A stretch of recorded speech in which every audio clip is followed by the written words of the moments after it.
같지? 그랬을 것 같아. 그렇게 부럽게. 내가 그래서 지금 이것도 이렇게 적어놓고 충동고를 한번 가려고. 소독인생이라 운동 가고 갑시다.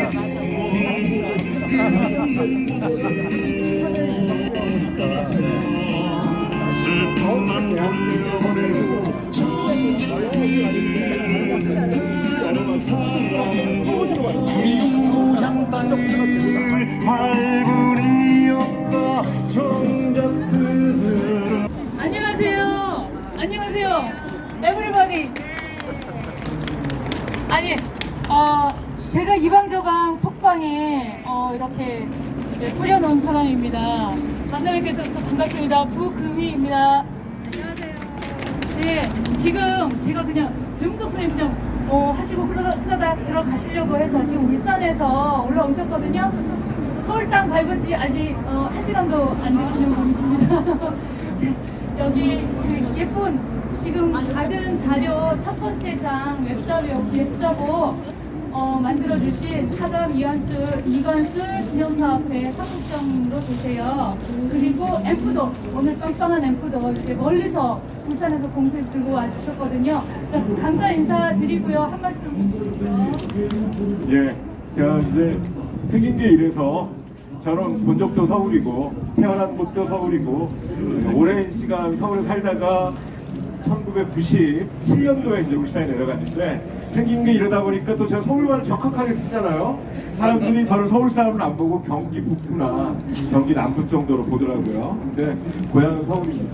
그리고 울산에 내려가서 쭉 있는 동안 저는 원래 노동운동을 했는데 노동운동을 하고 울산의 노동역사를 만들 무렵에 그리고 제가 한번 구속이 됐을 때 들어왔던 이관술 평전을 읽게 되면서 그때부터 이관술을 찾게 됐었어요. 그래서 저희가 2013년에 이관술 기념사업회 만들려는 1차 시도를 했다가 그때는 불발이 됐어요.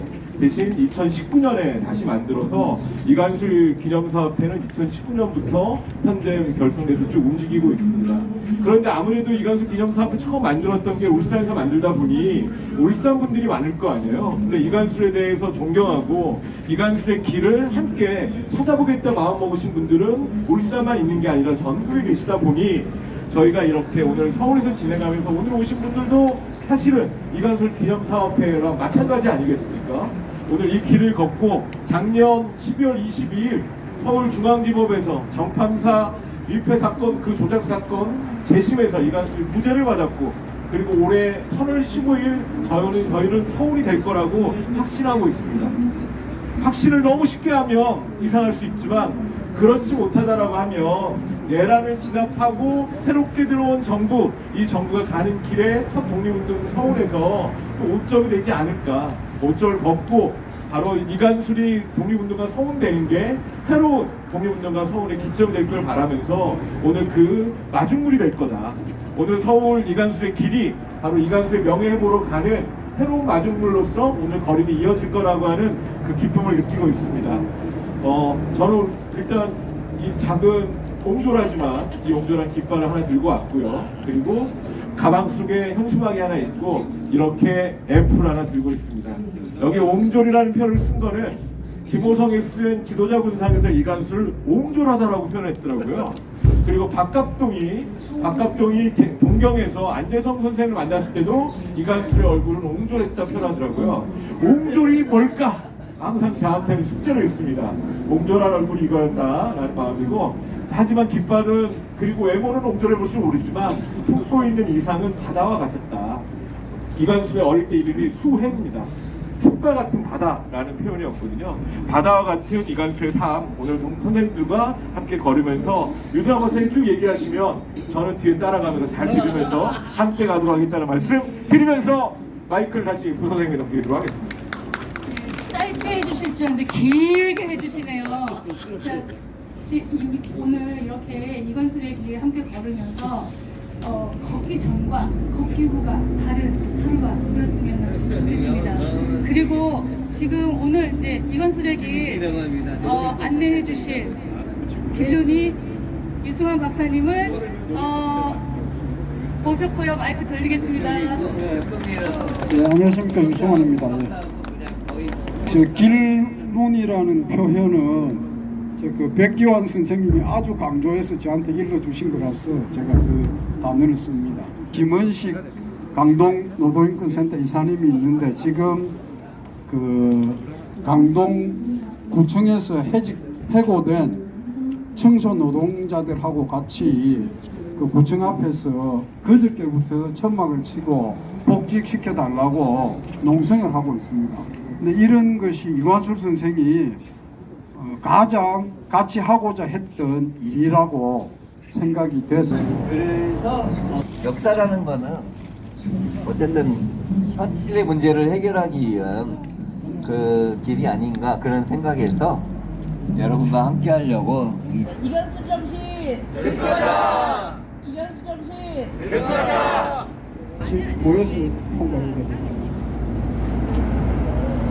대각선 이마트 쪽으로 나올 겁니다. 옛날에는 길 위로 횡단보도가 있었는데 없어져가지고 다시 건너야 됩니다. 근데 이쪽 건너가서 제가 잠깐 말씀드린 게 이마트 앞에 있습니다.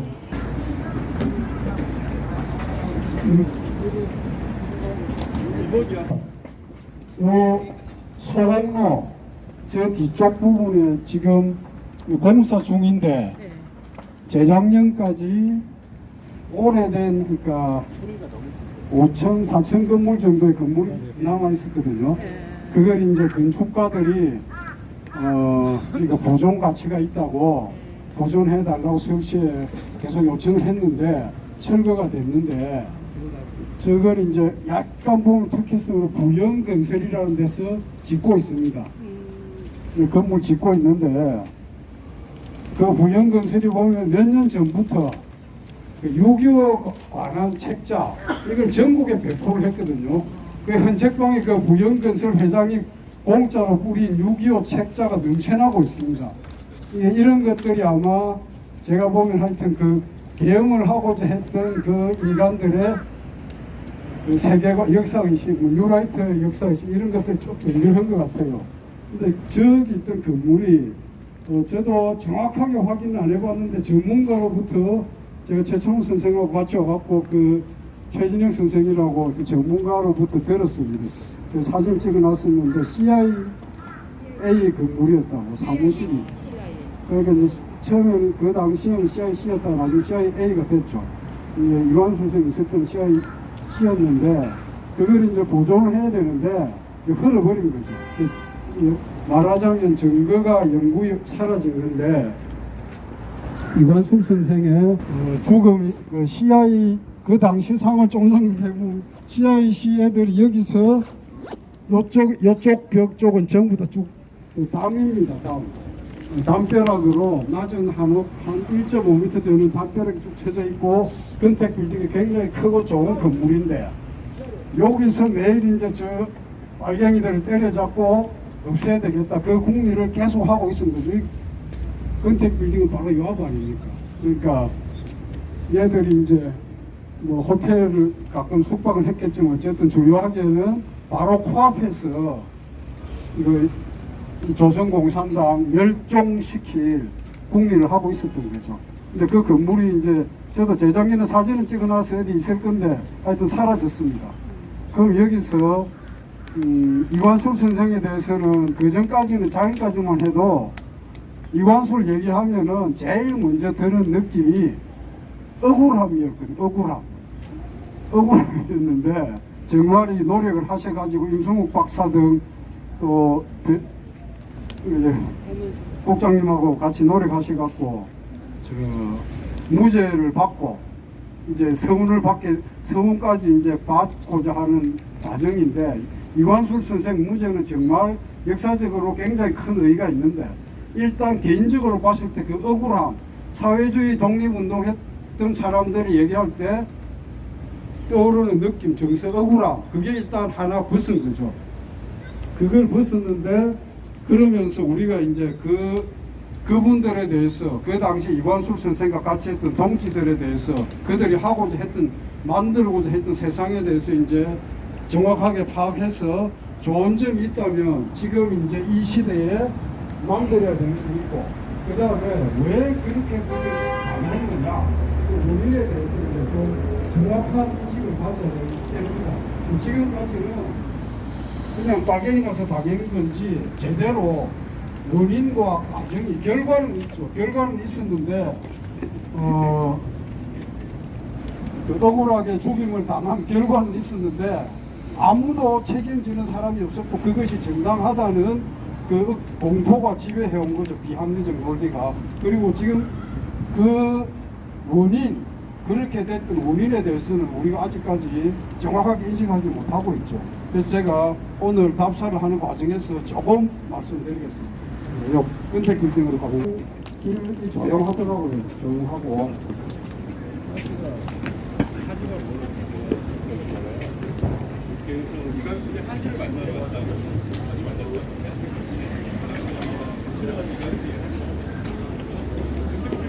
있는 데가 주차장 지금 초소 1부하고 뒤쪽 건물이 이제 건택 빌딩인데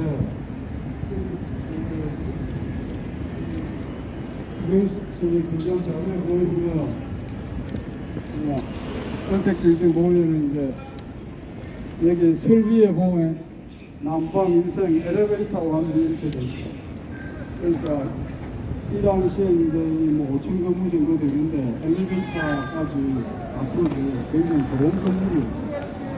지나간 이제 이거 요 자리죠. 여기 몇 분 오신 분도 있고 처음 오신 분도 있을 텐데 여기서 이제 1층은 1, 2, 3, 4, 5층까지 각 다르게 정탐사, 조선공산당, 사회조사연구소 이런 사무실들이 입구에 있었는데 사회조사연구소는 제 기억으로 이강국 선생이 소장으로 기억이 되는데 정확하게 확인 안 해봤습니다. 근데 그런 그 당시 말하면 좌익단체 집권이 임박했던 조선공산당 이제 당사였던 거죠. 그 이제 여기서 이제 두 가지를 생각해 볼 수 있는데 첫째는 아까 말씀드렸던 객관적인 정세적인 요인 미군정이 조선공산당을 무너뜨리려고 했던 그 배경 또는 우리 그게 하나가 있고 그 다음에 이제 복집권을 앞두고 있고 그 당시에 45년 9월부터 10월까지는 누구나 다 조선공산당이 이 나라의 중심이 될 거라고 나라를 세울 거라고 다 생각하고 있었죠. 그 당원 수가 10,000명에서 20,000명에서 50,000명에서 10만 명, 20만 명 뭐 걱정했죠. 100만 명까지 늘어났다는 얘기가 있습니다. 그럴 정도로 이제 당원도 걱정했는데 미국은 그 당시에 우리가 이제 생각할 때 그냥 빨갱이라서 탄압했을까? 미국이 있고 미군정이 있었죠. 미군정이 있었는데 미국이 있고 미군정이 있는데 통상 이제 SNS에서 좀 식자들이 지적하기를 이제 미군정이 남한의 사회주의 세력을 무너뜨리려고 그렇게 했다. 그죠? 이제 없는 죄를 만들어서 탄압했다 이렇게 하는데 그 미군정은 왜 그랬을까? 그때까지는 뭐 미소공동위원회를 하고 있었는데 미소공동위원회를 무너뜨리려고 하는 것도 있었지만 그 미소공동위원회를 하는 상황은 어쨌든 소련하고 합의를 하고 있는 상황이죠. 협조가 되고 있고. 근데 그걸 무너뜨리기 위해서는 명분도 필요하지만 본질적으로 미국의 이제 이해관계를 파악하는 게 필요한데 미국이라는 나라의 이제 동아시아 전략이 있고 그 다음에 조선에 주둔하고 있는 미 제24군 미군정에 군정이 있죠. 군정이 있는데 저도 최근까지도 잘 몰랐던 게 그 사이에 중요한 한 가지 단계가 더 있습니다. 바로 동경에 있는 메가드죠. 메가드 사령부. 그 미국이 제국주의를 하고 그 다음에 그 하지의 군정이 조선의 진보 세력을 말살하는 것은 일반적인 건데 그것이 구체적으로 현실화된 작동했던 기제는 메가드거든요. 여기 있는 하지는 뭐 철저하게 메가드 지시에 의해서 움직였거든요. 그리고 메가드가 약간 메가드의 특수한 입장이 조선과 중국에서 특히 조선에서 그렇게 무단하고 폭력적인 정책을 펴게 된 원인이라고 저는 그렇게 봅니다. 근데 이 부분에 대해서는 메가드가 동경에서 어떤 정책을 폈고 그 다음에 조선에 대해서 어떻게 정책을 폈는지는 아직까지 학계에서 연구가 잘 안 돼 있거든요. 이관숙 선생만 해도 정판사 사건 자체가 모함이다 날조다 이건 이제 밝혀졌는데 왜 그랬나? 그럼 정치학계나 사학계 등등에서 메가드가 어떤 정책을 폈는지 쭉 밝혀야 되는데 하지가 어떻게 한 건 약간 알고 있어. 나만의 미군정이. 근데 메가드가 어떻게 했는지 하지는 뭐 그냥 단순한 군인이고 메가드 지시에 의해서 철저하게 움직였죠. 근데 메가드가 어떤 정책과 입장을 폈는지는 잘 모르는 거죠. 그 메가드 입장을 지시 명령을 관철하는 게 저기 있던 CIC 사무실인 거죠. 그러면은 그 당시 메가드는 어떤 처지였을까? 많은 사람들이 그냥 소련과의 대립 속에서 미국 입장만을 얘기를 기존에 많이 하는데 제가 이제 중요하게 요새 보는 거는 중국 속에서 중국과의 관계입니다.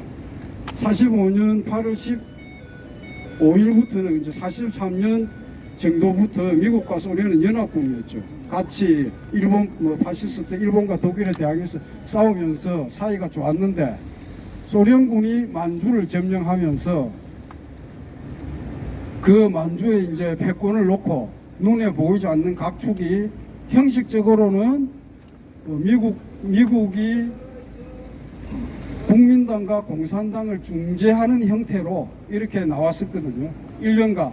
그러다가 46년부터 이제 그런데 실제로 미국이 정말로 그래서 이제 남한의 반공주의자들이 보면 장개석이 다 이겨서 공산당을 때려잡을 뻔했는데 공산당이 미국에 요청을 해가지고 정전협정 위반이라고 해가지고 미국에서 잠시 말려서 시간을 벌어줬다.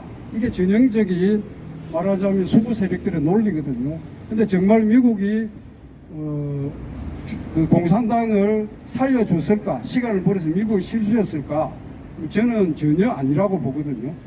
46년 6월부터 공개적으로 이제 장개석이 그 공산당과의 휴전 협정을 깨고 이제 직접 공격합니다. 공산당 공격하고 국공내전이 전면화되는데 그 시기가 보면 정판사 사건하고 가깝죠. 정판사 사건이 이제 5월 말부터 일본과 조선에 특히 유행했던 범람했던 위조 지표 사건을 한데 몰아서 이제 조선 공산당이 한 것처럼 꾸미는데 시기가 거의 겹치거든요. 그거는 이제 미국이 아시아에서 이제 육군을 아시아에서 처음으로 빨갱이 레드아미 인민군들 상대로 이제 겪어보고 위기감 느끼면서 중국에서조차도 지금 위기감을 느끼고 공산당 없애야 된다고 하고 장개석이 이제 몇백만 명의 병력을 만주로 실어 나르고 무기를 지원하고 하는데 자기들 기대하고 또 밖에서 보는 거하고 전혀 다르게 장개석이 모택동한테 졌거든요. 공산당이. 그 미국 입장에서는 쇼크죠. 그래서 미국에서는 그 공산당의 실력과 위기를 감지하고 이제 타도를 해야 되는데 그 타도로 돌아서는 시점이 중국에서는 46년 6월입니다. 조선의 이 나라에서도 비슷하거든요. 근데 미국 입장에서 보면은 중국 대륙의 패권을 잘못하면 놓치는데 남한에 그 당시 지도로 보면 이제 빨갛게 표시되어 있습니다. 공산당 세력권이라고. 있는 상태에서, 남한이 빨간 상태에서는 절대로 용납할 수가 없죠. 그러니까 남한에 있는 공산당은 뭐 불행하지만 살아날 수가 없는 거죠. 장개석이 대만으로 밀려나고 나서 대만 공산당원들의 운명과 비슷하게 된 거죠. 대만 공산당원들 5,000명 정도 명단이 넘어가가지고 2,000명 정도 죽고 전혀 관계없는 사람들 무자비하게 학살했거든. 장개석 입장에서 그럴 거 아닙니까?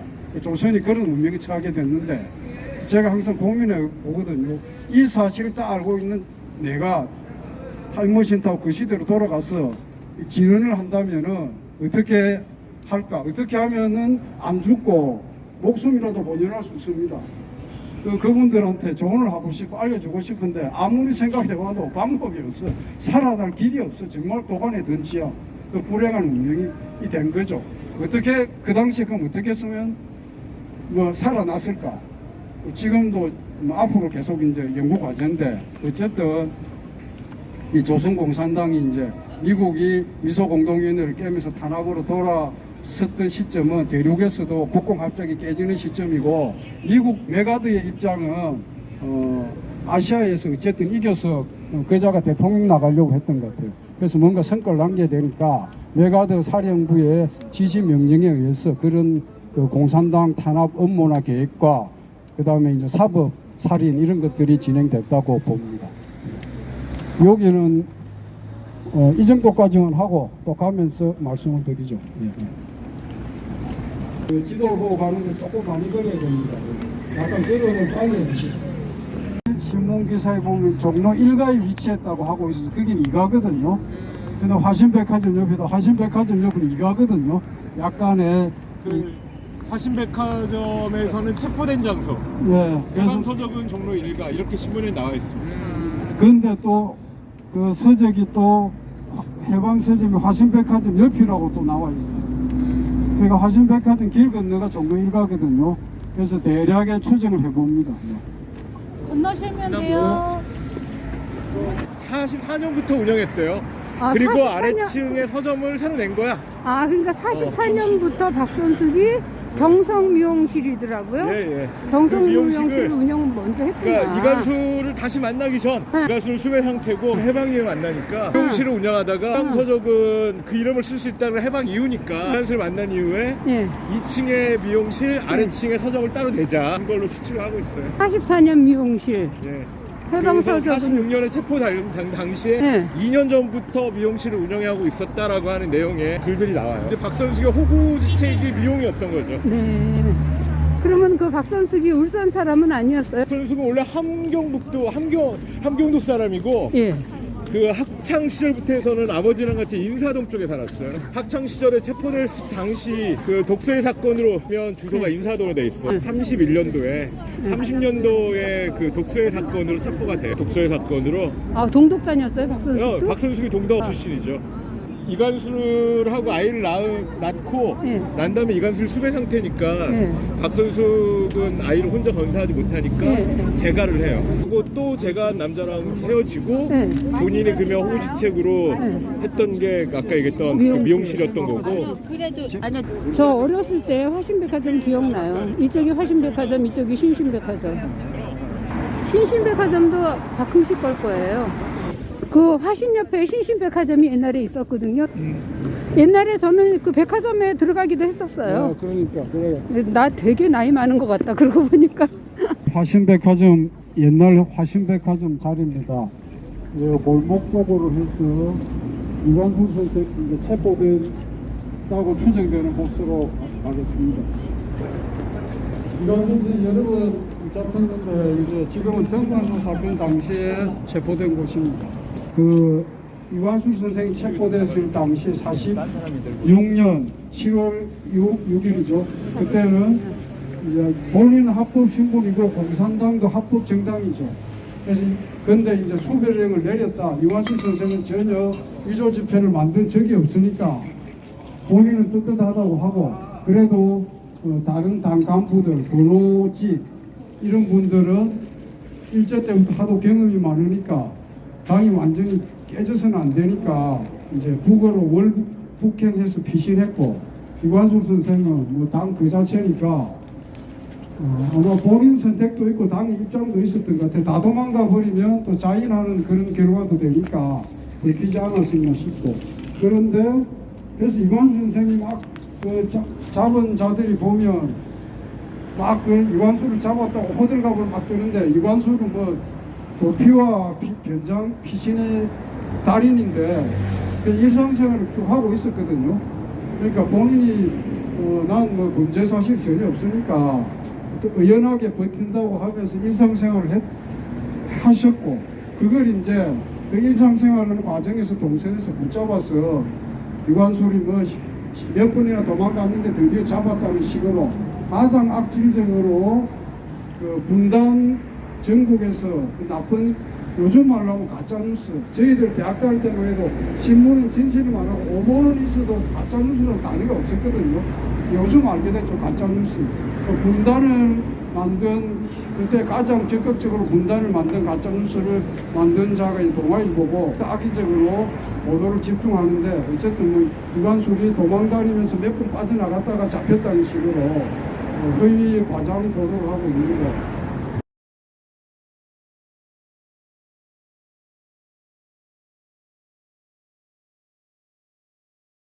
서점에서 해방 서점에 들어서 뭐 민주주의 승리 등 흔히 말하는 좌익서적 내거를 가지고 사가지고 온 건 아닙니다. 자기가 경영하는 서점이니까 그걸 가지고 나와서 화신에서 구 종로경찰서 골목에서 구 종로경찰서 길에서 화신으로 돌아나가는 골목에서 덮쳐서 잡았다. 그게 있고 그 다음에 화신 앞에 큰 길에서 잡았다. 그런 기사도 있는데 지금 정보과의 최난수 경위는 몇 명 이렇게 잡았다고 하는데 뭐 사실은 힘들이 잡고 그저 잡은 것은 잡아서 큰 공을 세웠고 그 자들은 다 승진하고 뭐 정보 개통에 공항 개통에 말하자면 이렇게 방공 대한민국을 만드는데 기여도 하고 연가도 그렇게 했더라고요. 보험 업무과 그게 이제 요 옆 건물이고 청년회가 이게 우리가 돌아나가는 앞쪽으로 돌아가면 YMCA 건물 쪽으로 돌아서 이제 여기서 일단 동선이 어디죠? 앞쪽에서 장안파 좀 보고 종로로 이동하겠습니다. 그래도 장안빌딩 요 바로 앞쪽이니까 한 1분 정도 그밖에 안 되는 이쪽으로 나가겠습니다. 여기서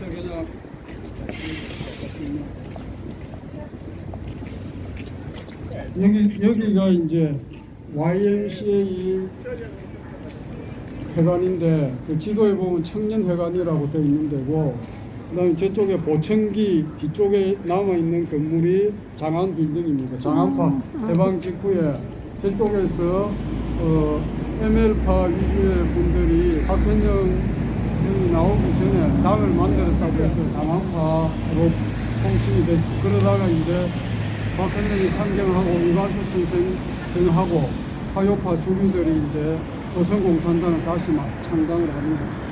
그 YMCA 건물은 해방 직후에 가장 여성부녀 총동맹 발족식도 했고 민전 발족식도 이랬었고 무엇보다도 46년에 이제 조선문학과 동맹 발족식, 조선문학과 동맹 발족식을 했는데 그 조선문학과 동맹 발족 이틀에 걸쳐서 했는데 남한의 모든 문화 세력, 중간 문화인, 예술인, 그다음 중간 세력들 다 결집했었죠. 그 중에서 이제 중간층에 있던 사람들은 나중에 무기에 월복하지 않고 남아서 예술원이니 학술원이니 이런 걸 만들었는데 그 사람들의 태도를 보면 곧 집권할 것 같은 좌파들이 일제 때 약간의 허물이 있어도 같이 안고 가고자 했는데 그들은 이제 그 좌파들에 대해서 정말 냉혹하게 대하더라고. 그 이제 세력을 잃은 좌파들에 대해서 정말 너무 잔인하게 그렇게 대했는데 어쨌든 여기 조선문학가 대회를 했는데 그걸 이제 전혀 기념하지 않고 해방 공간에서 조선공산당이 이룬 가장 큰 업적은 조선문학가 대회를 한 게 아닐까 이렇게 이틀 동안 했는데 그렇게 생각이 됩니다. 여기서 이관수 이제 저 반대쪽으로 해서 왼쪽으로 꺾어서 이관수 선생의 익선동 집 동대교보 여고보 교사를 하면서 두 번째로 살았던 익선동 집과 서점에서 해방일보 등을 팔았다더라고요. 우리 그 사회가 서점에서 인물 팔듯이 그 원형입니다. 골목으로 쭉 해서 종로경찰서로 압송을 했을 것으로 판단됩니다. 코리아나 호텔 자리가 일제 때 경찰 무도관이었거든요. 그 자리에 있다가 용인대로 옮겨갔죠. 수도대학이 거기서 경찰 무도관이 생긴 거예요. 이쪽 보면 이제 사라져가는 희망골 건물인데 골목길인데 이리 해서 이제 아마 압송을 했어. 종로경찰서로 끌고 여기서 이렇게 선길로 나가면 도망갈 수 있고 사람들 골목길로 잠깐 돌아서 화요회관으로 해서 화요회관 이게 가보기도 쉽지 않으니까. 민중운동자 대회가 25년 4월에도 화요일가 이쪽에 있고요. 저쪽 어디요? 거기 지하상가 밑에. 그 화요일가는 4년 9월에 여성동호회가 들어와요. 이 건너편이 여성동호회 아니에요? 여성동호회가 3번 이사를 하는데 네. 25년 4월 현재 시점에 여성동호회는 이쪽 자리입니다. 종로집 있는데. 그래서 여성동호회가 계속 이사를 다니고 네. 다니기 전에 이제 여기가 화요일관을 썼다가 화요일관을 여성동호회한테 넘겨주고 네. 화요일관은 저쪽 지하로 갑니다. 상의가 있었죠. 아니 거기 사거리 있잖아 낙원사가 밑에. 목대산이 있었어요. 네. 옛날에 내 배를 적었거든요. 그래서 여기서 이사 간 거였네. 24년 9월까지. 그러니까 여기 종로집 2층. 여기 옆에 맞은편에 동경이라고 쓰진 데가 이제 쓰진 데가 이제 화요회관인데 24년에 이제 저 종로 앞쪽으로 이사를 갔다고 합니다. 24년 여성회관에 빌려주고 요 왼쪽에 성당약국대가 신흥 청년 동맹 자리입니다. 이거 화요회와 신흥 화요회 이제 초기에 22년에는 신사상 연구회라는 걸 만들었다가 이제 화요회로 하는데 이제 신사상 연구 그 회관은 그대로 쓰는 거죠. 권오 이제 이 당시에는 보면 권오설 등이 권오설 보면 체포됐을 때 주소지가 이 화요회관으로 나옵니다. 그러니까 주거 부정이라 쓸 수 없으니까 실제로 여기서만 먹고 자고 하셨는지 권오설 체포된 때 보면 주소지로 돼 있고 그러니까 이제 화요파가 안동 사람들이 안동의 퇴계학파의 마지막 세대가 이제 주로 사회주의를 받아들이는데 일부는 우리가 아는 의열단도 하고 주류는 그 화요파가 되는데 그 중에 이제 3명 트로이카라고 하면 김재봉, 이준태, 권오설을 들 수가 있습니다. 그러니까 강경한 화요파의 실체죠. 그 3명이. 그들이 이제 신사상 연구의 신흥청년동맹 만들고 화요회관으로 바꾸고 그다음에 24년에 경성 고무공장 여성 노동자 파업을 적극 지원합니다. 그걸 토대로 해서 이제 25년에 창당으로 당 건설로 나가게 되는데 그 당시 아마 이관솔 선생은 이제 학창 시절에 저기 지금 동경에 계셨 그 당시에 쩌꾸바 대학 지금 쩌꾸바 대학이라고 동경 고등사범 갔는데 그 당시 이제 고등사범이 그 인기가 있었던 이유는 예비역 소위로 임관한 졸업한 그러니까 군대를 안 가도 되는 거죠. 합병이에요, 그럼? 예, 예비역 소위로 임관이 돼. 엄청난 특혜죠. 평시에는 그게 아무것도 아닌데 전시에는 죽고 사는 거거든요. 그러니까 합법적으로 군대를 안 가고 졸업하면 왜냐하면 교사들은 애들 키워야 되니까 예비역 소위로 임관을 시켜줬거든요. 흔히 말하는 예비역 소위? 예, 바로 예비역 소위로 그러니까 합법적으로 군대를 안 갈 수 있고 더더군다나 장교로 군대를 안 가는 엄청난 특혜이기 때문에 그 경쟁률이 일본인들 내에서도 치열했죠. 일본인들이 그 파리 고등사범 빼고 아시아에서 제일 좋은 사범학교로 큰 소리 치고 그렇게 이제 특혜를 줬는데 그 군대 안 가도 되는 데가 또 무도 전문이라고 한 군데 있었는데 한국에 아까 유도대학 만든 사람이 거기 나왔대로 나왔는지 좀 다녔는지 그렇더라고요. 대상은 누굽니까 그럼? 예? 대상은 누구냐고? 대상이랑 아니 시험 보는 거죠. 그 일반 입시생들이죠. 예. 입시생도 그냥? 그 동경고사 같은 경우는 중등과정까지를 마치면 갈 수 있었고요. 네. 이관수 선생이 이제 아, 그 중등학교가 중등과정이에요. 예. 이관수 선생님 동창진의 조선 사람은 9명 정도 됐고 아까 말씀하신 이제 전시 국가 총동원 시기에는 장교로 가는 거지만 이관수 선생님 때는 이제 그건 아니었던 것일 거고요. 그런데 이제 그 조선교육령을 바꾸면서 조선의 학교 교사에 일본에서 학교 나온 일본인 교사를 무조건 채용해야 되는 쿼터를 만들기 시작하는 거예요. 그래서 동경고사 출신들이 오면 어느 학교를 다 갈 수 있었어요. 그러니까 국내에 있는 어느 학교나 서로 그 평상시에 있는 보통의 대학 전문학교를 나온 사람보다도 임금이 훨씬 더 높은 대우로 가실 수 있었던 거거든요. 근데 이제 이관우 선생님 동경고사에서 스스로가 이상적 민족주의자를 되겠다라고 이미 마음 먹고 국내에 들어왔기 때문에 다른 여러 학교 중에 동독여고부를 선택하시게 되는 거예요.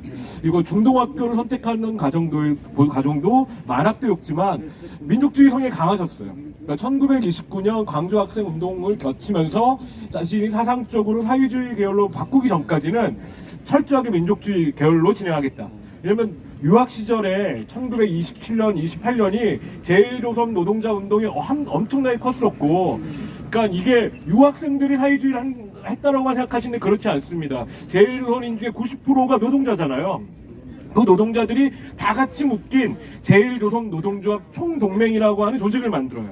그리고 기존의 유학생들이 다 그 노동조합을 초기 결선에 들어가는 거예요. 그러니까 1927년, 28년 뭐 그 사이에는 그러니까 사회주의가 강했는데도 유학 시절에 본인을 민족주의 성향을 중심으로 하겠다. 그리고 국내에서 와서도 그렇게 하셨던 거라고 생각하시면 될 것 같습니다.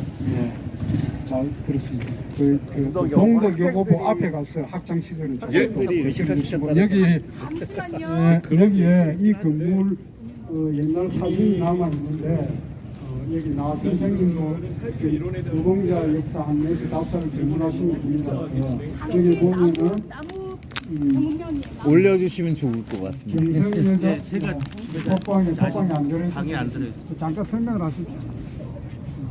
예, 반갑습니다. 저는 노동자 역사 한내에 있는 나영선이라고 합니다.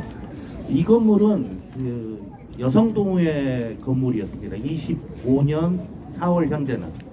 그러면 이제 화요회가 이 건물을 쓰다가 선생님 말씀하신 대로 어디로 이사를 가냐면 낙원상가 사거리가 있습니다. 그 낙원상가 사거리 이쪽이죠. 그 지금은 이제 낙원상가 건물 때문에 건물 아래에 있는 사거리죠. 그쪽으로 이사를 가고요. 그래서 그때 당시 뭐 사회주의 운동 활동하는 사람들이 뭐 돈이 많지 않지 않습니까? 여성동호회가 원래 이제 요 위쪽에 있다가 그때 이제 당 통합을 앞두고 서울파 북풍의 화요회가 통합 활동을 합니다. 사단체 합동이라고 해서 조선공산당 통일조선공산당을 위한 활동을 하면서 여성 단체들도 합동을 하는데 그 단체 이름이 여성동호회였습니다. 그래서 화요회가 쓰던 건물을 여성동호회한테 넘겨주고 화요회는 저쪽으로 이사를 가게 되는데 그때 이제 이 건물은 지금은 4층짜리 콘크리트 슬레이브 건물이지만 당시에는 2층의 목조 건물이었습니다. 그래서 이 사진은 그때 당시 2층 목조 건물의 외벽에 있는 사진인데요. 이제 이 창문에 이제 간판을 보면 경성여자청년동맹이라고 되어 있어요. 이제 경성여자청년동맹은 뭐냐, 여성동호회를 방금 말해놓고 무슨 말이냐 이렇게 물으신다면 경성여자청년동맹은 여성동맹회가 이제 사단체 합동이었던 북풍, 서울, 화요, 조선노동당 이렇게 4개 단체 합동이 깨지면서 여성 조직들도 마찬가지로 같이 깨집니다. 그래서 2개로 분하게 되는데 화요 북풍파 계열의 여성 활동가들은 경성여자청년동맹이라는 단체를 별도로 만들고 이 건물을 그냥 씁니다. 그래서 이제 당시 신문 기자들이 이런 게 있었습니다. 시내, 서울 시내 각 사회단체 탐방기 이런 걸 기사로 올리곤 했는데요. 그러면서 몇 년도예요, 근데? 이 사진은 현재 25년 6년도 사진입니다. 26년도. 예. 이 사진은 26년도 사진이고 이 창에 3명의 당시에 청년 여성 활동가들이 얼굴을 빼꼼히 내밀고 기자한테 얼굴을 보여주는데요. 가장 오른쪽 해방후에 그 해방일보의 사장이 되는 조두원의 여동생 조원숙입니다. 조원숙의 남편은 양명이라는 활동가고요. 예, 그렇습니다. 아 재밌다. 너무 너무 수업 재밌어. 시간에 이렇게 듣고 이해하라고 아 재밌다. 숨은 얘기가 쏙쏙 나오네. 여기 오늘 연호를 하는 분들이 다 오셨네요. 예. 우리 대학 때 네. 목재상의가 있었거든요. 그게 화요회관이라고 내가 들었어. 오래된 장사한테 옛날에는 이게 목재상 아니냐고 맞다고 하더라고요. 저 돼지국밥 집한 2판 정도 차지했거든요. 옛날에는 그런 데가 많이 있었죠 동네에. 목재상 비슷하게 있었어요. 그쵸.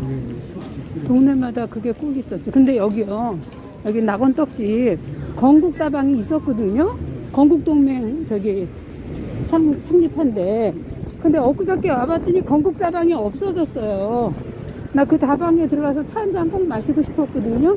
간판을 뗐어, 엊그저께 보니까. 아, 너무 아쉬워. 건국 다방이라고 딱 붙어 있었는데 딱 떼버렸어. 팔렸나봐요. 응. 여기서 모여서 같이 가요.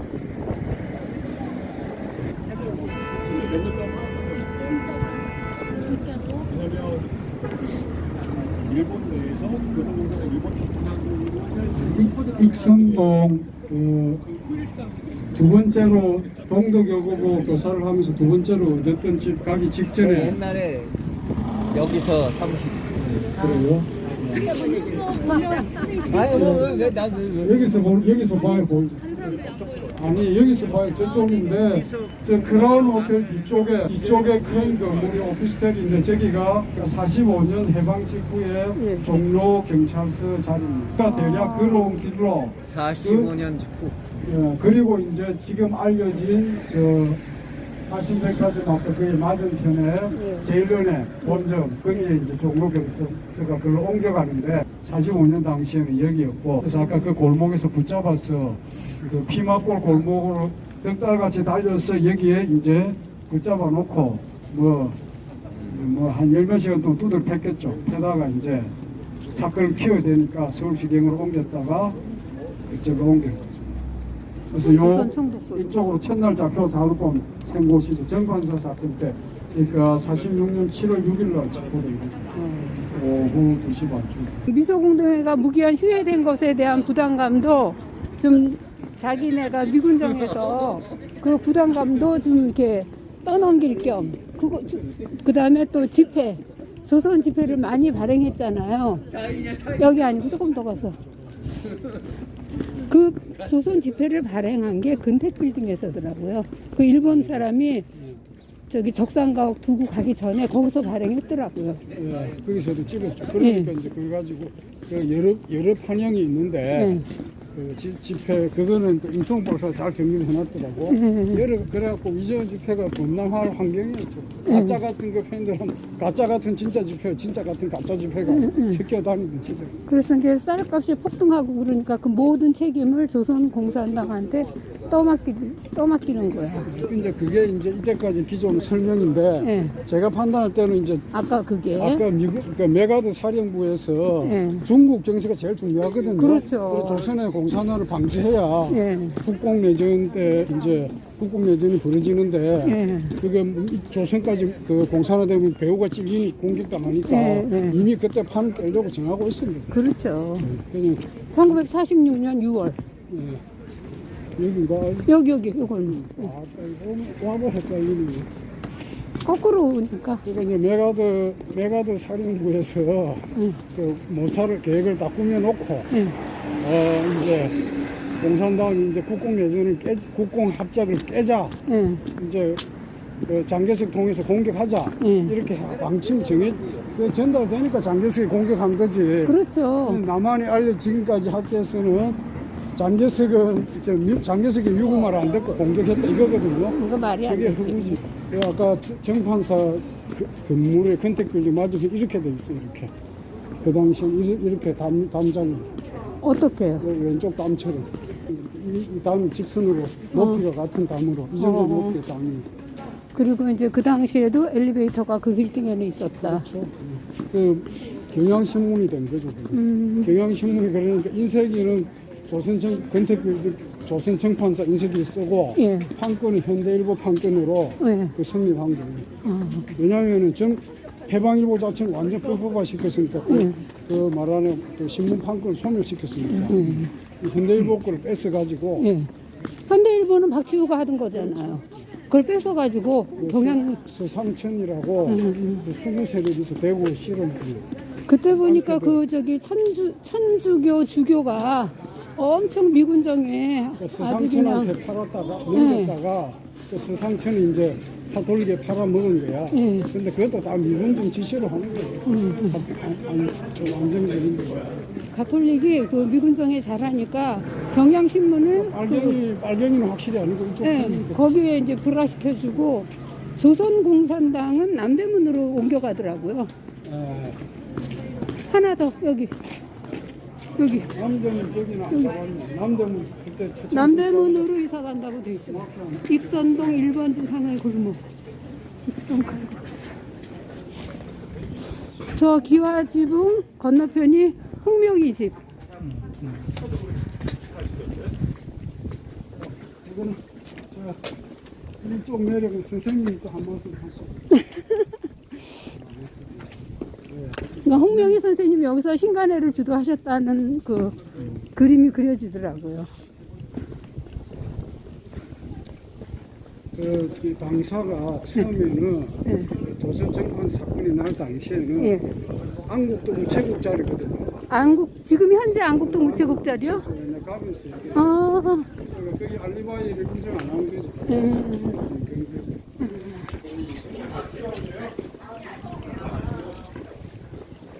홍명희 선생 집 여기. 일본 애들하고 많이 다녀. 여기. 일단 이제 저기 여기가 이광숙 선생이 동덕여고보 교사로 있으면서 얻은 두 번째 집.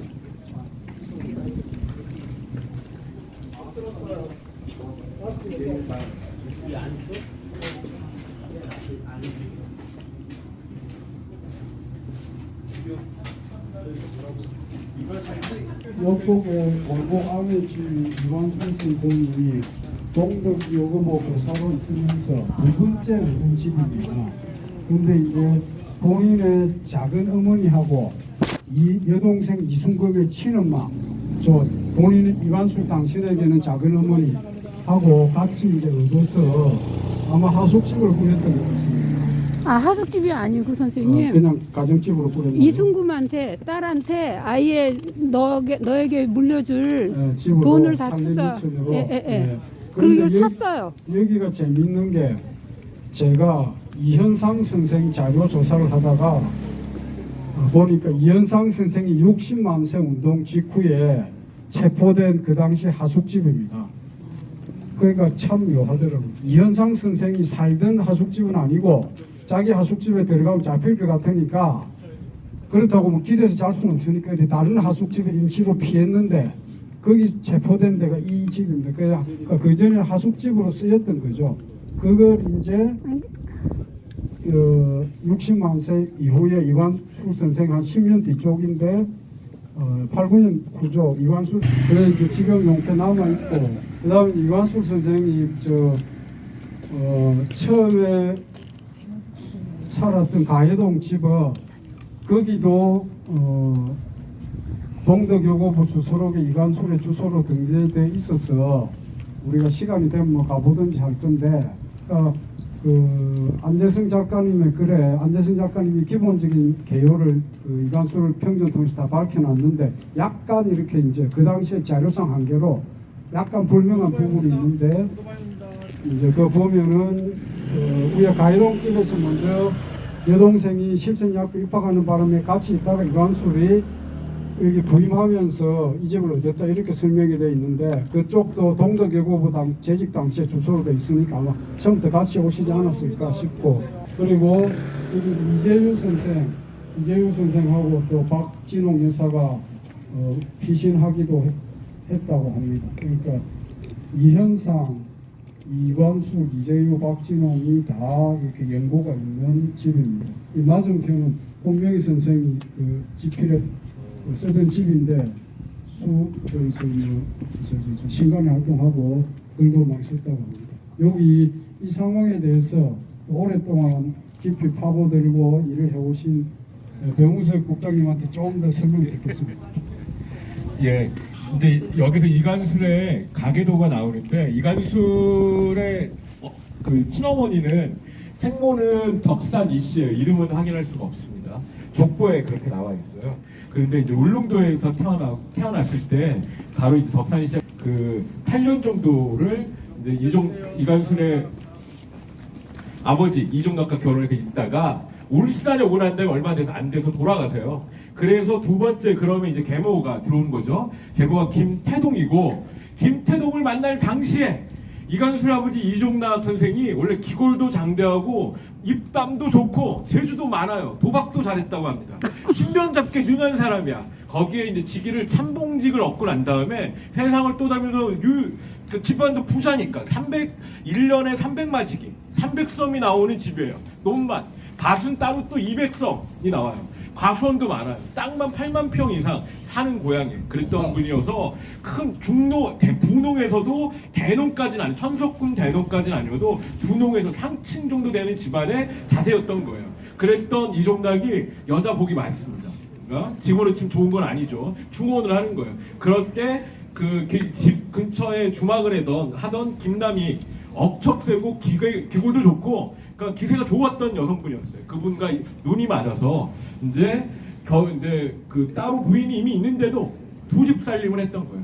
두 집 살림하면서 낳았던 딸이 자식이 넷인데 넷 중에 둘째가 이순금이 되는 거예요. 근데 이순금이 공부를 제일 잘했어. 아니 공부 욕심이 있었던 것 같아요. 그래서 울산의 언양공립보통학교를 나오고 난 다음에 상립학교를 지나가겠다. 그래서 실천여학교를 들어오는 겁니다. 실천여학에 입학할 때가 이간술이 동경고사에서 국내로 돌아온 상태였고 그때 말씀하신 그 선생님이 얘기했던 가해동 집이 바로 그렇게 살았던 곳이고요. 실천여학교에 있다가 동덕여고보로 1930년에 편입을 해요. 이제 같은 학교에 다니게 되는 거잖아요. 그 남매가 한 명은 교사, 한 분은 학생으로 다시 다니니 그럼 바로 이곳으로 가해동이나 여기나 거리상으로는 크게 멀지 않은데 그때는 아예 엄마 김남이가 올라와서 자기가 하던 업을 다 접고 함께 살아요. 그러니까 이순금과 이간술 그리고 이간술의 새어머니, 의붓어머니 김남이 셋이 살고 가끔 이종락이 올라와요. 서울에 올라와서 한양을 하는 거예요.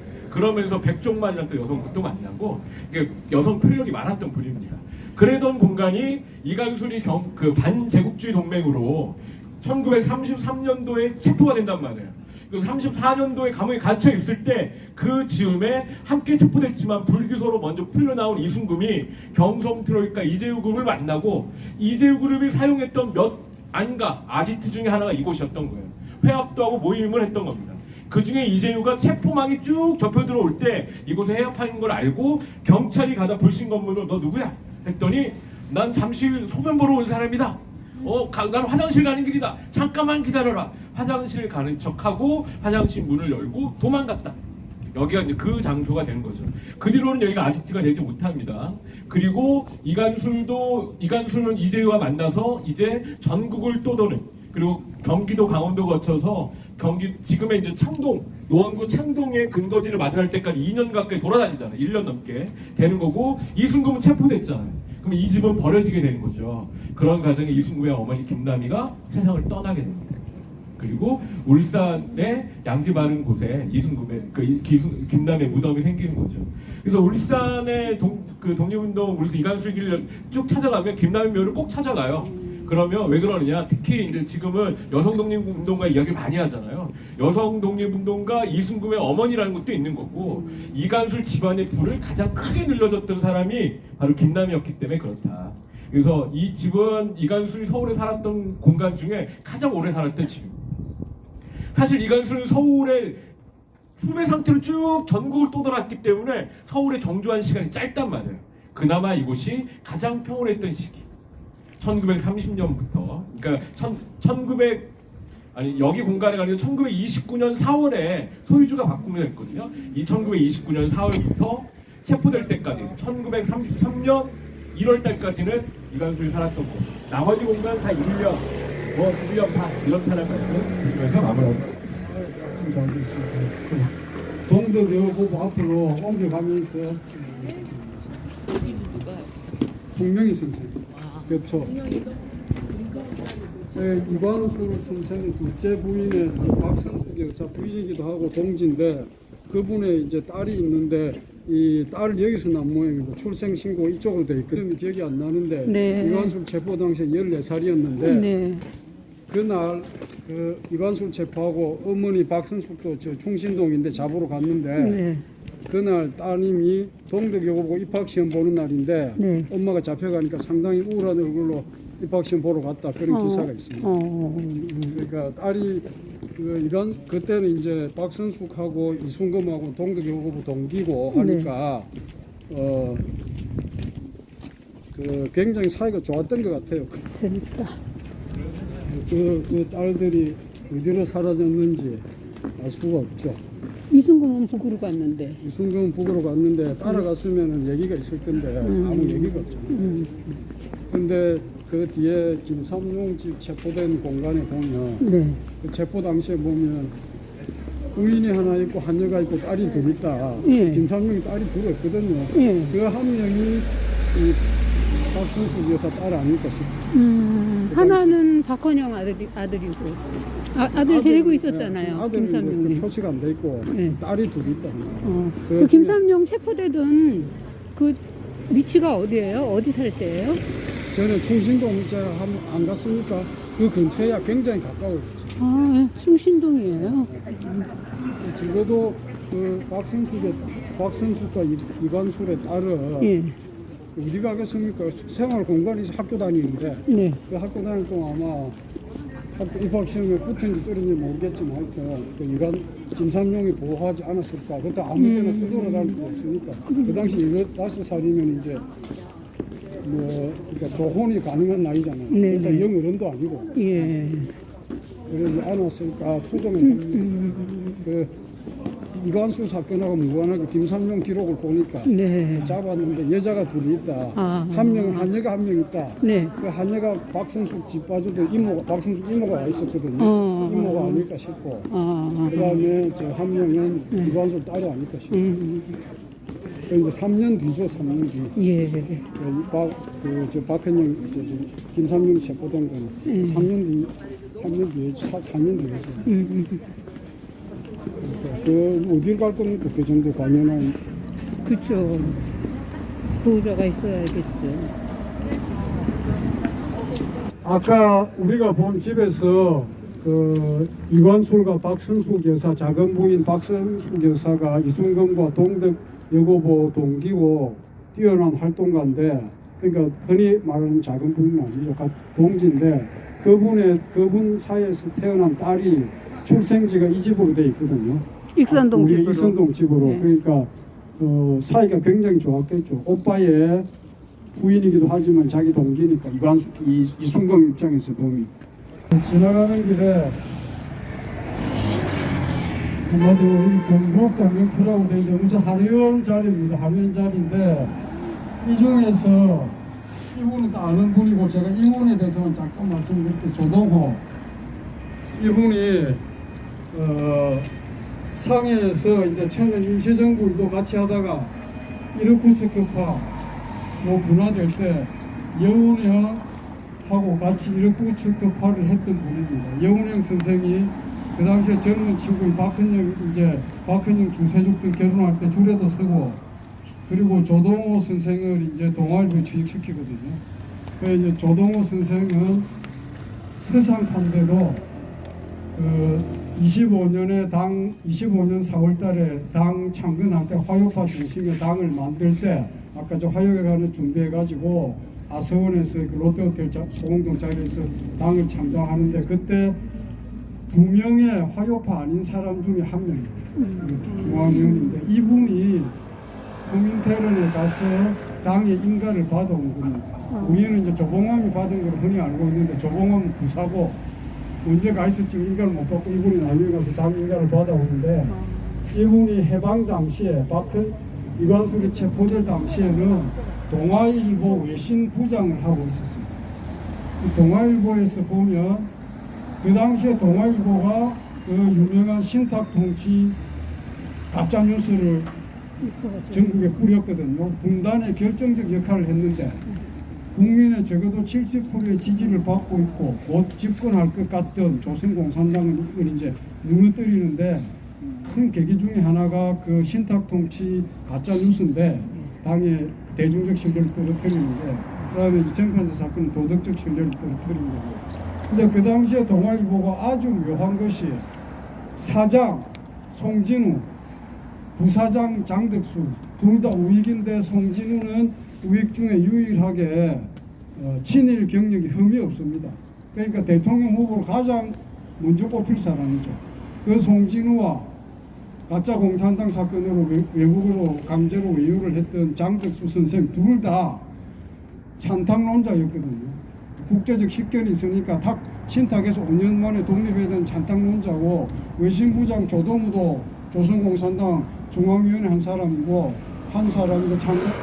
찬탕론자인데, 그 당시 외신부 기자놈이 어떻게 해서 사장, 부사장, 외신부장을 제끼고 반탁 가짜뉴스를 퍼뜨렸거든요.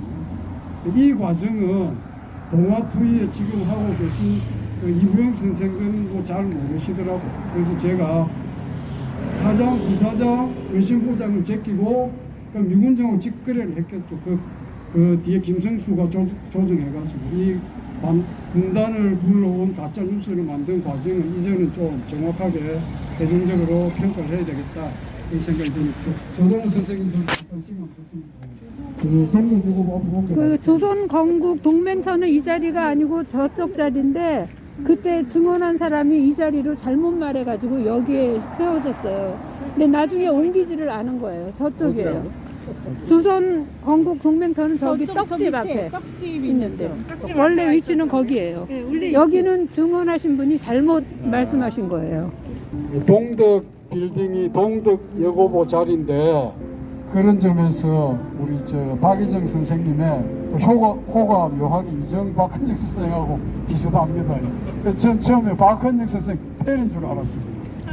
시 낭송을 좀 듣겠습니다. 잠시만요. 이번에 3월호에 그 시와 문화라는 이제 그곳에 이제 실렸어요. 그 전에는 저를 주시고 절대 알리면 안 된다 그러시더니 며칠 전에 이제는 어디든지 다 퍼줘도 된다 그러셔가지고 또 오늘 다른 분이 이제 주시려고 하셨는데 오신다고 하셔가지고 직접 낭송 한번 들어보시겠습니다. 박희정 시인님의 이관술 시입니다.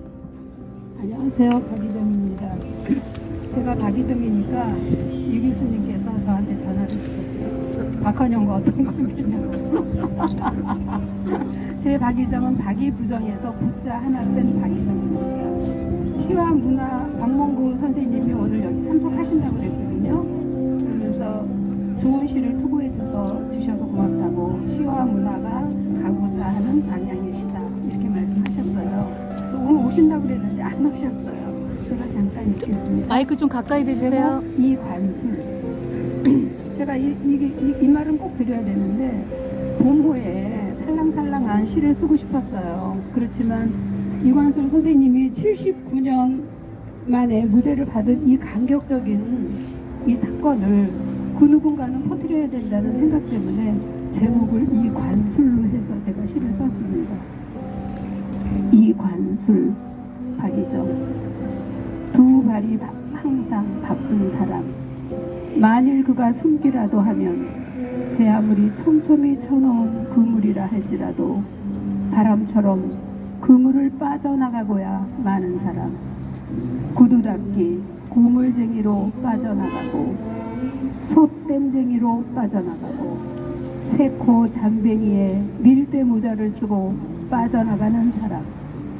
그물이 다가서자 또 쏜살같이 사라진다. 지하에서 토막 속에서 살면서도 헐벗은 이웃 보면 입은 옷 벗어주고 지갑도 털어주고 굶는 이웃 보면 자기 밥을 내어주고 자기는 굶는 사람. 내가 곧 저 사람이거든. 혼잣말 하는 사람. 시대를 읽느라 5살 큰 딸에게 달랑 편지 한 장 붙인 사람. 정보를 불라 하면 침묵으로 버티고 목을 졸라도 절대 동지 이름을 대지 않은 사람. 놈들도 송장 치르기는 싫으니까 결국 보석으로 풀려나는 사람. 혹독한 고문에도 자백을 안 하고 버티면서 또 빠져나가라고 그에게 충분한 시간을 벌어준 이재유를 친구로 둔 사람. 귀신처럼 나타나서 어둠 속으로 사라지다 대전 고물상에서 해방을 맞은 사람, 체포되지 않은 거물이라고 무사람 입에 오르내리다. 새로운 나라를 이끌어 나갈 지도자 여론조사에서 여운형, 이승만, 김구, 박헌영에 이어 5위로 꼽힌 사람, 수배망을 뚫고 월북을 거부한 사람, 그물을 빠져나가는 바람처럼 그물을 초조하게 기다리게 하다 거물이 된 사람, 위조 지폐 사기범 누명을 쓰고도 입은 늘 순하게 다물려 있고 엷은 미소가 인상을 지배하는 사람, 종로 한복판 자주 가는 해방 서점에 태연하게 나타나서 책을 사가지고 나오나 미군정 그물을 밟은 사람,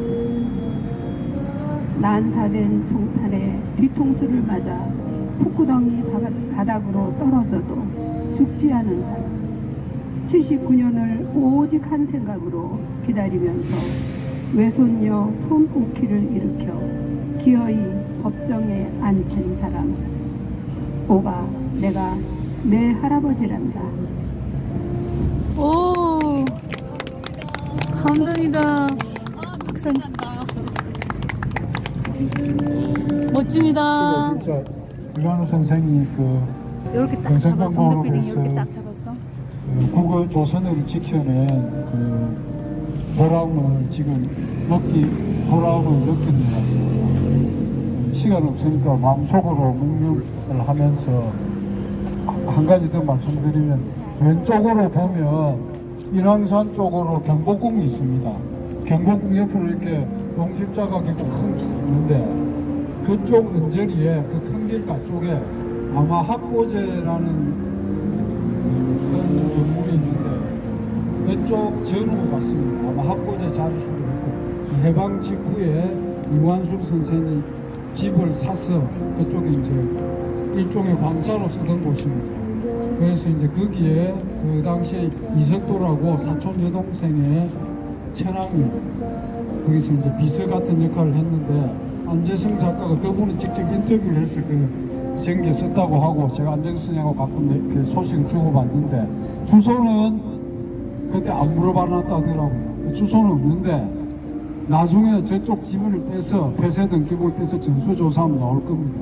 그거는 이제 그 이관술 선생 개인재산이기도 하고 조선공산당 재산이니까 어떤 식으로든 적절하게 그 당시 매각을 한 건 아닐 거니까 회수해야 될 거로 봅니다. 아까 그런 장소가 몇 군데 있습니다. 거기서 박헌영, 이현상 뭐 건물들 다 들어서 이제 국사를 논의하고, 그 다음 집 앞에 무전기도 있었다고 하고 굉장히 넓고 큰 집이었다고 합니다. 저기도 가해동이어서 저쪽에 처음에 살았던 가해동 집하고 이렇게 약간 혼동이 있을 수 있는데, 어쨌든 시간이 되면 둘러가겠지만 바로 가고, 가는 길에 한국 걸스카우트 옆에 보면 안국동 우체국이 있습니다. 그 안국동 우체국이 아까 말씀드린 그 조선 정판사 건택 빌딩으로 옮기기 전에 조선공산 당사가 있던 곳입니다. 그래서 그쪽으로 해서 가해동 집을 갔다가 마지막 성공그룹 사건 때 체포된 김태준 선생 가옥에서 오늘 답사를 마치겠습니다. 시를 너무 잘 들었습니다. 아니 마지막으로 감동이었어. 진짜. 내가 내 할아버지란다. 그러니까 쨍하더라고요. 이제 건택 빌딩 12월달 이수했는데도 그걸 깔아뭉개고 그 알리바이를 인정하지 않고 이제 유죄 선고를 한 거죠. 사법농단에 당사가 여기 있다가 여기 국대필 처음에 아까 왔던 그 웨스틴 조선호텔 앞에 그 자리로 이제 옮긴 거고, 조선공산당 와해시키고 미군정이 선택한 거는 좌우합작을 시도했는데 이 좌우합작 시도가 되진 않잖아요. 그런 과정에 이제 여운형, 그 다음에 그 사회주의 계열이 묶여서 만든 게 그 이제 노동당이 되는 거죠. 그게 조선공산당이 불법화된 다음에. 그렇죠. 불법은 이미 정판 사건 되고 그해 가을에 이미 이제 불법 정당으로 찍힌 거죠. 그렇게 기존의 당을 합쳐가지고 단일 정당을 새롭게 만드는 걸로 결정을 한 거니까요. 그 다음에 그 조선공단 말고도 많은 당을 미군정이 원래 100여 개가 넘는 걸 정리하잖아요. 예, 그 당의 조선공산당은 그 목적으로 정리를 한 거고, 당이 난립하니까 이 난립하는 정당에 관련된 부분에 대해서 중간에 정리하는 과정을 이렇게 갖추죠. 벽성여대 바로 밑에 우체국 보이시죠? 우체국 태백기 문화의 우체국, 저기가 이제 이관술 선생이 그 정판사에서 위패를 찍었다고 모함을 받을 당시에 실제로는 당사는 저기였습니다. 저기 2층이 당사고 1층은 조선 좌익서적연합회 서점, 좌익서방이라고, 좌익서방이라는 출판사도 제가 책을 본 적이 있는데, 조선 좌익서적연합회 서점이 있었고 2층은 당사였습니다. 그러니까 조선공산당. 예, 여기서 건택 빌딩으로 40년 12월에 옮겨가. 그러니까 이제 그 위패를 찍었다고 할 당시 알리바이가 완전히 성립하고, 그 조선 건택 빌딩 1층은 뭐 빌딩이고 1, 2, 3, 4.5초 용도를 밝힌 그 직원이 있는데, 그 직원의 법정 진술입니다. 근데 임성욱 박사가 조선 정판사가 12월에 옮겼다는 것에 대해서 안재성 선생의 글을 인용하면서 물음표를 해놨더라고. 근거가 분명하다고. 근데 저 법정 진술이고 1층은 뭐고 3층은 노동조사소로 이렇게 진술한 직원이니까 정확합니다. 같은 그걸 근거를 채택한다면, 알리바이가 성립하는데도 깔아 문제인 거죠. 깔아 문제고 이제 조작하기로 뭐 정해놓고 재판은 형식적인 거니까, 그걸 이제 그 재판의 판결은 뭐 구실은 정판사 사건이었겠지만 다른 사건이 될 수도 있었고, 제가 지금 판단하기로는 이제 동경에 있는 그 메가드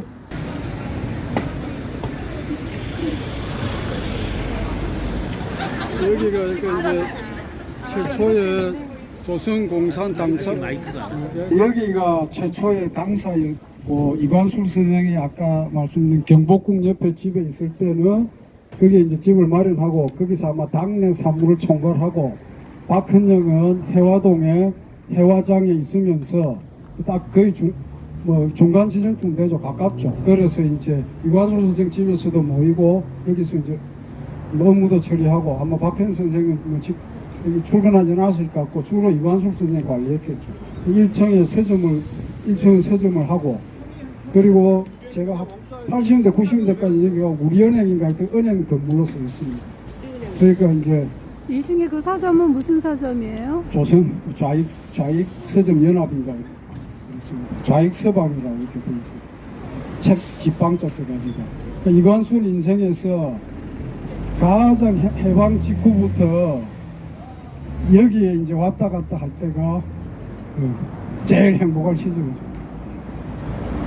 그러다가 이제 곧 그 메가드의 이제 흉계로 뭐 미군이 이제 소련과 경쟁하고 소련과 적대 관계로 미국이 돌아선다는 것은 제국주의 속성상 명백한 건데, 거기에 더해서 메가드가 미국 대통령 되려고 했던 수작 속에서 그 이제 대소 강경책이 있었고, 그 틀 속에서 중국 공산당 이제 장개석을 통해서 중국 공산당을 공격하게 하고 조선 공산당도 파괴하려는 공작이었다고 보고, 전체적인 시나리오는 그 메가드의 사령부에서 나왔다고 판단하고 있습니다. 자료는 제가 나중에 찾게 되면 공유하겠습니다. 헌법재판소 자리가 해방 공간에는 경기 공립여자고등학교 자리입니다. 그리고 거기 강당에서 뭔 일이 있었느냐? 미군정이 도착하는 게 임박할 즈음 해방 이후 만들어진 건국준비위원회가, 야, 미군정 맞을 때 우리가 과도 정부를 꾸린 상태에서 만나자. 조선인민공화국을 선포하잖아요. 조선인민공화국이 선포하기 위해서 전체 인민대회를 열었던 공간, 인민위원회 공간이 열었던 게 바로 경기 공립여자고등학교 바로 그 강당이었고, 그 자리가 지금 헌법재판소가 된 거예요. 그때 그 인민공화국의 대통령은 누구? 이승만이 아직 도착하는데 이승만을 올려놨습니다. 왜냐하면 좌우 합작으로 미군정을 상대하려고 이승만을 올려놓고, 우리 오늘 함께하고 있는 이 길의 주인공 이관수 선생님은 선전부장이라고 하는 내각의 명단에 이름을 올렸던 겁니다. 그래서 해방공간에 이관수 설명할 때 제일 먼저 나오는 게 조선인민부장으로는 직위를 받았다. 그 자리가 바로 그 헌법재판소에서 열렸던 자리였던 거고요. 이 자리는 아까 익선동 가기 전에 1년 정도 살았던 겁니다. 저희가 이관술에 관련된 자료를 쭉 찾다 보니까 1932년도 박진홍, 이순금, 이효정, 이종희 등 아주 걸출한 여성 독립운동가, 사회주의 독립운동가가 등장하는 졸업한 때가 1932년이에요. 그때 졸업 앨범을 이관술의 후손이 갖고 있습니다. 이건 동독여고에도 없어요. 거기에 지금 이관술의 사진, 옥중에 그 신상카드, 서대문영에서 찍었던 저 사진 말고 쓰이는 거는 동경고사 때 졸업 앨범, 그리고 1932년도에 졸업 앨범 사진인데 1932년 앨범을 쭉 보다 보니까 야, 동독여고에 가면 32년 건 없어도 31년, 30년 거 있지 않겠어? 33년 거까지도 이관수 나오겠는데 찾아가봤어요. 그랬더니 다른 건 없고 30년 졸업 앨범이 등장하는 거예요. 30년 졸업 앨범을 쫙 찾아보니까 이관수를 수업하는 장면 모습도 있고 당시 독립운동가 1929년 바로 29년에 4학년생들이 우리가 얘기하는 박선숙, 허봉록 이런 사람들이 광주 학생 만세운동 때 문 밖을 나가고 6명이 그때 검거되는데 이 검거된 사람들, 그때 앞장섰던 사람들에 관련된 자료가 거기 앨범에 있고 그 사람들이 나오고 맨 뒤에 딱 펼쳐보니까 교직원 주소에 이제 이 가해동이 나온 거예요. 1932년 앨범에는 익선동이 주소라는 건 없어요. 그 졸업 앨범에는 교직원 주소 항목이 없는데 30년 앨범에 교직원 주소 주소가 있어서 가해동이 등장한 거고요. 근데 지금은 이거는 그 주소 2개가 합병돼 있습니다. 그래서 원주소를 정확히 옛날 건물 자리는 아니에요. 생긴 거는 옛날 건물 자리같이 생겼잖아요. 기와지붕이어서. 그런데 집원이 합병돼 있어서 옛 건물의 모습은 확인할 수 없어서 이쯤에 살았겠다. 여기서 등교하나 익선동에서 출근하나 거리는 엇비슷했을 거다. 이렇게 짐작하고 있습니다. 말씀 잘 들었습니다. 예. 그럼 이제 경성공그룹 시절에 체포됐던 김태준 선생 집으로 공개하겠습니다. 오른편으로 보면 올라가면 중앙고등학교가 있습니다. 중앙고등학교 이현상 등 이렇게 기라성 같은 분이 다녔죠. 거기 넘어가면은 저기 성균관대 뒤쪽으로 옥류적이라는 정자가 있습니다. 그 뒤쪽으로 산인데 경성 트로이카 이재유 선생 등 저쪽에서 숲속에서 회합을 많이 했다고 합니다. 저기서 숲속인 그 당시엔 굉장히 우거졌을 거니까 어색하고 그 다음에 서로 걸리더라도 사방으로 튈 수가 있죠. 여러 군데로 도망가기 좋은데 그런 데에서 이제 밤중에 모이는 거죠. 이쪽 보면 이쪽 중앙고등학교를 경성 트로이카의 교주라고 해도 무방하겠습니다. 자, 그 다음 절로 넘어가겠습니다. 오늘 마지막 일정입니다. 그러네. 이 사진 찍었는데 신호보다 잘 나오겠습니다. 앉으면서 들어주십시오. 왼쪽에 보면 상우극장이라고 빨간 칠해진 건물이 경성공그룹 경성 트로이카가 이제 무너질 때 이관술 선생이 붙잡힐 때 그 현장입니다.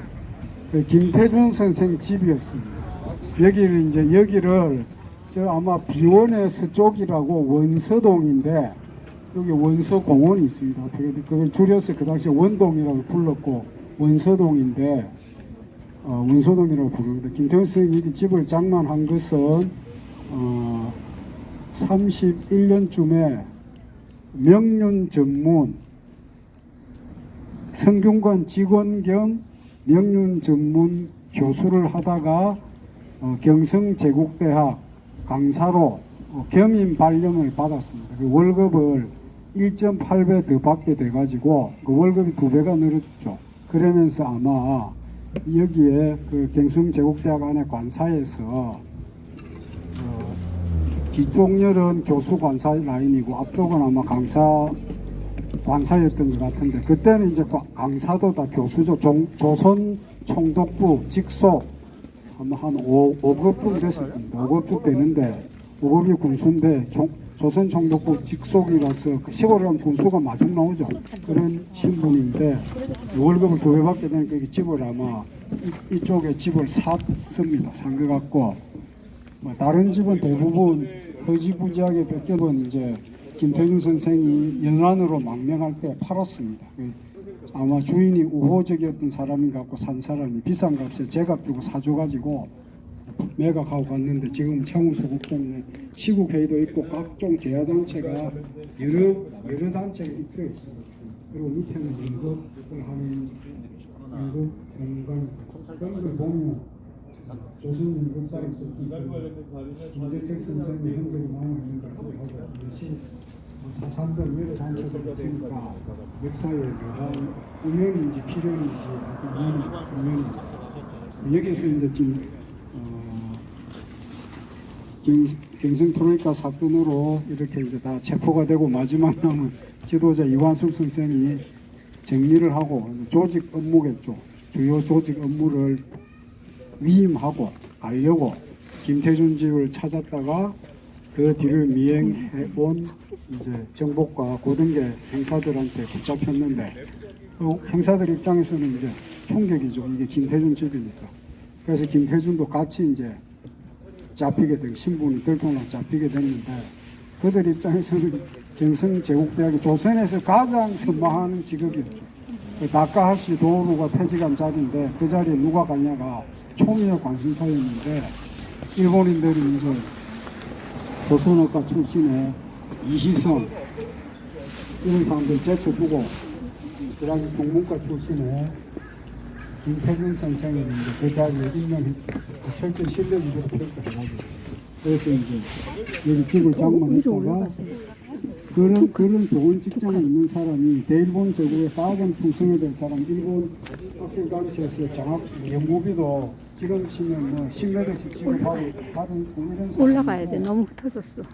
경성 이재유 이단술 등 이런 이단들하고 같이 올라가야 돼. 독립운동이랄지 사회주의 올라가서 모여야지 다 찍혀요. 안 올라가시면 안 찍혀. 올라가셔야 돼. 그래서 김태준 선생과 이광수의 흔적이 자취가 그대로 남아있는 공간인데 이번에 시국회의에서 윤석열 몰아내는데도 한몫을 했죠. 다들 하셨어요. 앞장서서 상당히 이렇게 좋은 기분으로 이렇게 답사를 하게 됩니다. 재작년에 왔을 때는 비도 오고 마음이 그냥 마음이 그랬는데 아주 이렇게 마음이 따뜻합니다. 좀 여기 관련된 걸 제가 조금만 보강. 예, 그러십시오. 왜 여기서 이간술이 왜 여기에서 김태준과 만났다가 체포되느냐 그 상황을 아셔야 되는 거잖아요. 그러니까 이간술은 경성 트로이카를 이끌었던 이재유의 모든 걸 물려받은 사람이에요. 그러니까 이재유의 적장자가 되는 겁니다.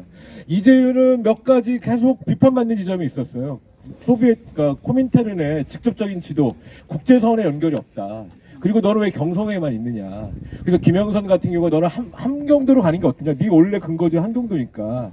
그런 얘기를 했었는데도 그러니까 경성이라고 하는 곳에 내가 중앙에만 있겠다는 뜻이 아니라 이 지역의 조직을 지켜야 된다라는 것에 떠나지 않았던 거예요. 그리고도 이제 수배 상태에서도 결국 창동까지 온 것이 경성 지역의 조직을 복원하기 위해 했던 거잖아요.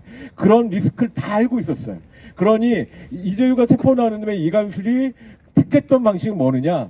경석공그룹을 기존의 화요회 그리고 우리가 보통 얘기하는 서울 상해파, 서상파 그리고 모든 나머지 지역에 있는 경성제대 그룹까지 모두 묶어서 단일한 사회주의 그룹을 만들어야 되겠다.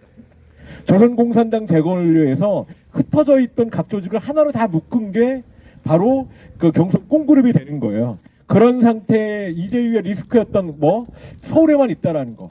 그래서 함경도 지역에 장순명이 와서 함경도 지역에 경성공그룹의 지도자를 파견해달라. 박헌영이 와달라고 하니 박헌영 동지는 여기 지켜야 된다. 내가 가겠다. 그래서 이간술이 그 함경도에 가서 8개월 동안 함흥과 청진 지역에 적승노조를 만들고 거기에 야산대, 유격대 조직을 하고 기간지를 배포하고 함경도에서 8개월 동안 합니다. 그리고 박헌영의 지시로 러시아를 넘어가려고 했는데 국경봉쇄가 일어나면서 러시아를 넘어가지 못한 상태에서 그런 상태에서 있을 즈음 경성 지역에 1940년 12월부터 경성 꽁구름에 대한 1차 대검거가 벌어지기 시작하는 거예요. 그때 이현상이 체포되는 겁니다. 이현상과 김태준이 바로 인민전선에 관련된 담당이었어요. 경성 꽁구름 내에서. 그 인민전선 담당이고, 이현상 같은 경우는 러시아와 연결고리를 제일 처음에 만들기로 그 임무가 이현상한테 있었어요. 그래서 이현상이 김태준을 만나게 된 건 마산 지역에 있었던 권우성과 김태준과의 관계가 있으니 김우성과 권우성이 만나는 과정에 얘기합니다. 이현상이. 김태준을 통해서 러시아에 갈 수 있는 경로를 알아볼 수 있겠느냐.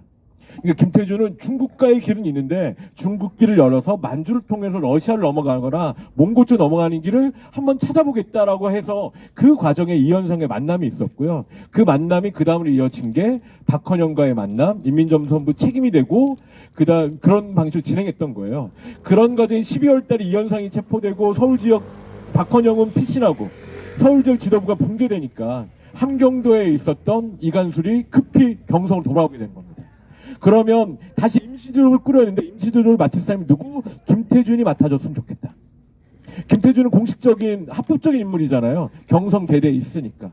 아직 일본인들에게 드러나지 않았다 생각하고 김태준을 맡기겠다 하고 여기서 회합을 갖고 또 다른 조직 그 당시에 와가지고는 서대문 영무소에 사람들이 계속 체포돼 가니까 서대문 영무소에 거렁대균을 변장해서 서대문 형무소에 동정도 살피기도 하고 그런 과정을 거치다가 여기서 1월 7일 날 41년 1월 7일 날 이 자리에서 체포되게 되는 거고 이관술의 체포까지를 다 합친 게 바로 그 경성 꽁구름 1차 대검거가 되는 겁니다. 그 뒤로는 각 전국에 흩어져 있는 마산, 경남, 대구, 함경도까지 체포되는 게 2차 대검거가 되고요.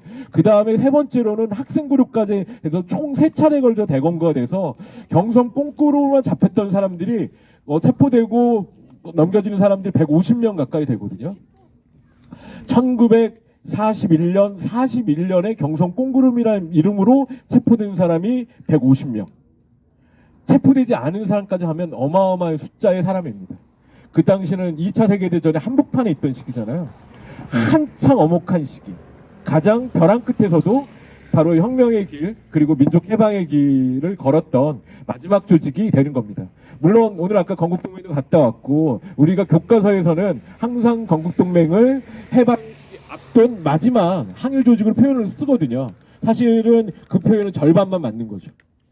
그리고 건국동맹 특별하게 한 것도 없어요. 연락선만 유지했던 거고 실질적으로 조직활동, 적색노조 활동 그리고 그 강제징병이나 강제징용된 사람들을 조직해서 일제에 반하는 왜냐면 해방 과정 일제가 곧 해방할 것 같다라는 소식을 펼치고 이런 모든 과정을 진행했던 게 경성 꽁그룹의 잔존 세력들이 계속 진행했던 거고 이관술도 그래서 대전에서 마지막 땜쟁이로 고물장수 땜쟁이로 있다가 서울에 올라왔다고 하잖아요.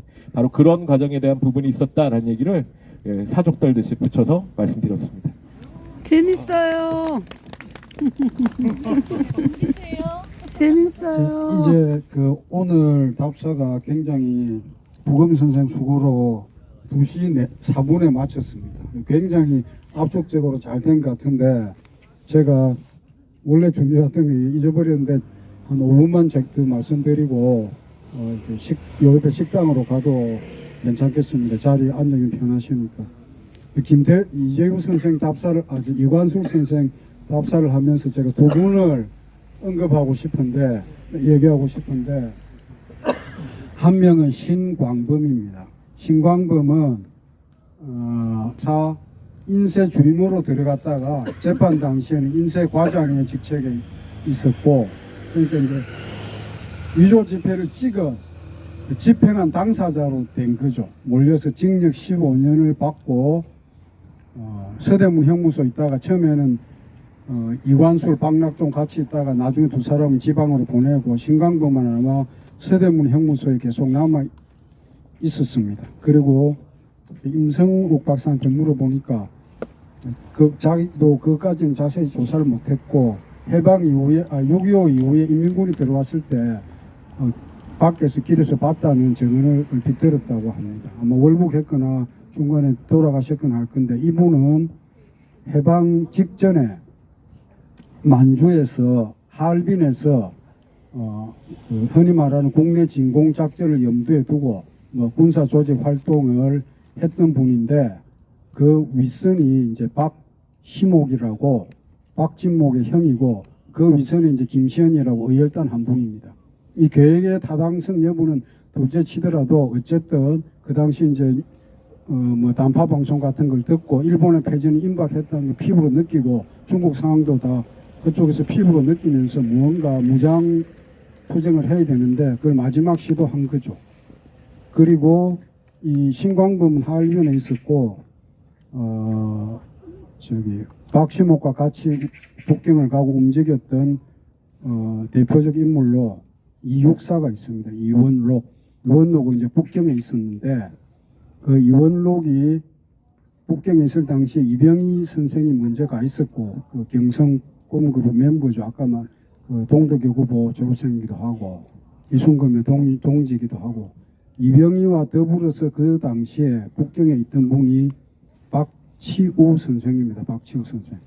아까 제가 동덕여고보 자리에서 맞은편에 보면 인사동 입구 쪽 왼편이 그 현대일보 사옥이 있던 자리입니다. 현대일보하고 민주주의 민족전선하고 사무실이 있다가 70년대에는 야당 당사로 쓰였던 시민당 당사로 쓰였던 건물인데 그 박치우 선생이 이원조하고 같이 근무하면서 아주 가까운 사이였습니다. 그래서 그 이원조의 부인 그 이육사의 재수 씨가 논설위원을 합니다.